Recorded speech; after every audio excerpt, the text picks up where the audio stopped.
Assalamualaikum, welcome back to my YouTube channel Firdaus Muzamil. Kembali lagi kita dalam segmen sejarah series. So untuk video kali ini aku nak kongsikan satu kisah sedih dan boleh dikatakan agak tragis. Kisah ni terjadi 5 tahun lepas kepada salah seorang student Amerika Syarikat yang bernama Otto Warmbier. So tanpa membuang masa, mari kita mulakan. Warmbier memasuki Korea Utara sebagai sebahagian daripada kumpulan pelancongan berpandu pada 29 Disember 2015. So pada 2 Januari 2016 dia telah pun ditangkap di lapangan terbang antarabangsa Pyongyang sementara menunggu pelepasan. So dia disabitkan kesalahan kerana cuba mencuri sebuah poster propaganda dari hotelnya yang di mana dia dijatuhi hukuman penjara selama 15 tahun dengan kerja keras. Lama lepas tu, hukumannya pada Mac 2016, Warmbier mengalami kecederaan saraf yang teruk akibat sebab yang tidak dapat dikenal pasti oleh doktor, dan dia juga dikatakan koma yang berlarutan selama lebih setahun.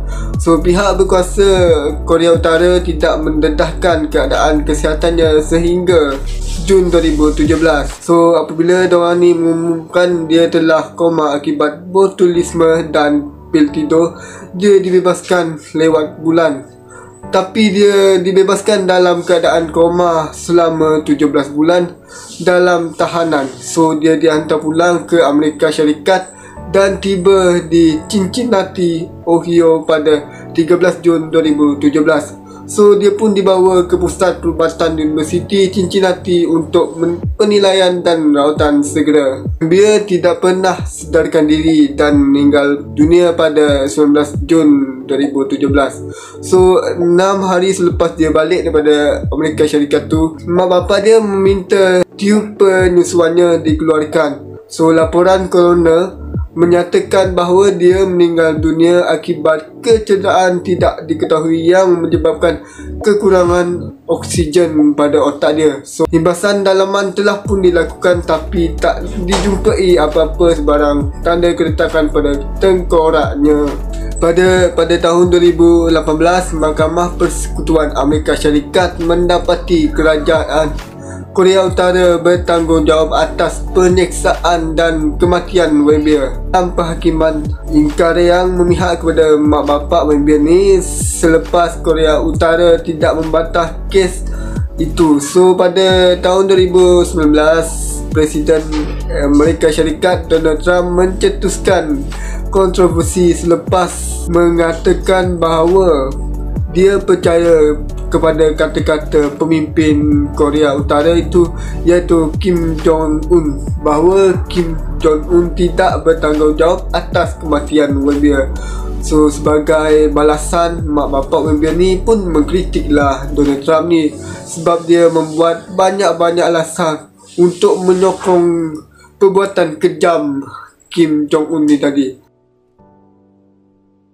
So pada kehidupan awal Warmbier ni, dia merupakan anak sulung Cynthia ataupun boleh dikenali sebagai Cindy, dan Warmbier dibesarkan di Cincinnati, Ohio. Warmbier ni bersekolah di Wyoming High School di mana dia dianggap sangat popular dan rajin belajar, dan dia berjaya menamatkan pengajian pada 2013 sebagai salutatorian. Lepas dia mendaftar di University Virginia, dia dapat mengikuti ijazah utama berganda dalam perdagangan dan ekonomi dan melakukan pertukaran asing di London School of Economy. So betapa hebatnya Warmbier ni. Warmbier yang berbangsa Yahudi melalui ibunya aktif di kampus kolejnya. So beliau adalah ahli persaudaraan kerana dia berminat dengan budaya, pelbagai-bagai budaya. So dia telah melawat ke Israel dalam perjalanan Eropah, Cuba dan Ecuador. So semasa Warmbier ni berada di Korea Utara, Warmbier dijadual untuk mengikuti program pengajian di luar negara di Hong Kong pada awal tahun 2016. So dia pun memutuskan untuk melawat ke Korea Utara dalam tempoh perjalanan tu untuk tahun baru.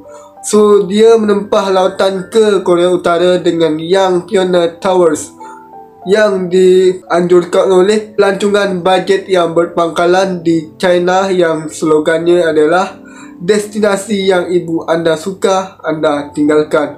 Bapa Wembley ni, Fred, berkata dia adalah perintis muda mengiklankan perjalanan itu sebagai selamat untuk warga Amerika Syarikat dan bahawa Otto ingin tahu tentang budaya dorang. Dia pun naklah penduduk Korea Utara ni tahu apa tujuan dia sampai dekat situ.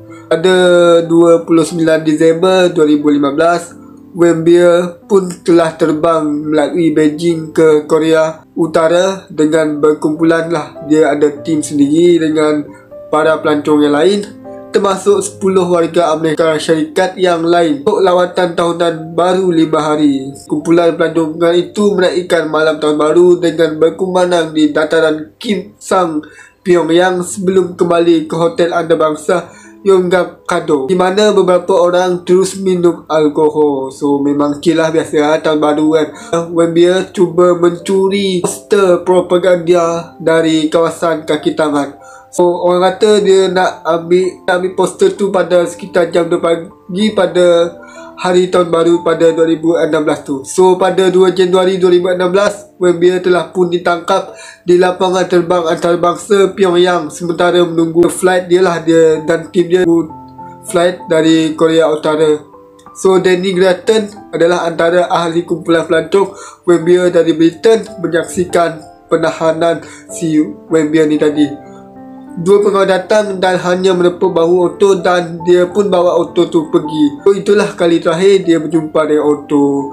Tapi Otto ni tak melawan. Dia kelihatan tak takut langsung. Dia chill, dia senyum dan sempat lagi senyum bila dia tangkap tu.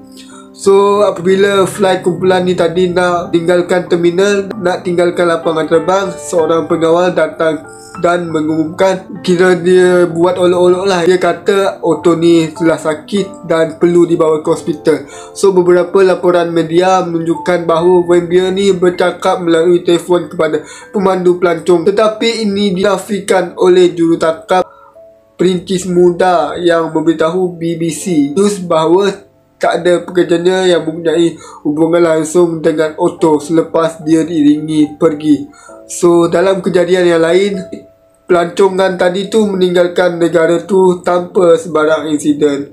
Agensi Berita Pusat Korea KCNA milik Kerajaan Korea Utara pada mulanya mengumumkan bahawa Wembley ni telah pun ditahan sebab tindakan dia Wembley ni bermusuhan terhadap negara tanpa mengatakan buktiran yang lanjut. So Korea Utara enggan menguraikan sifat tepat kesalahannya selama 6 minggu. Walaupun seorang jurucakap perintis muda tu menasihatkan Reuters tetap berlaku insiden di hotel yang kado. Seorang pun buat media ni tipu-tipu lah, dia kata, sebab bermusuhan dengan negara. Pada 29 Februari 2016, Wembley membaca daripada kenyataan yang disediakan, mengaku bahawa dia telah cuba mencuri poster propaganda daripada hotel tu tadi.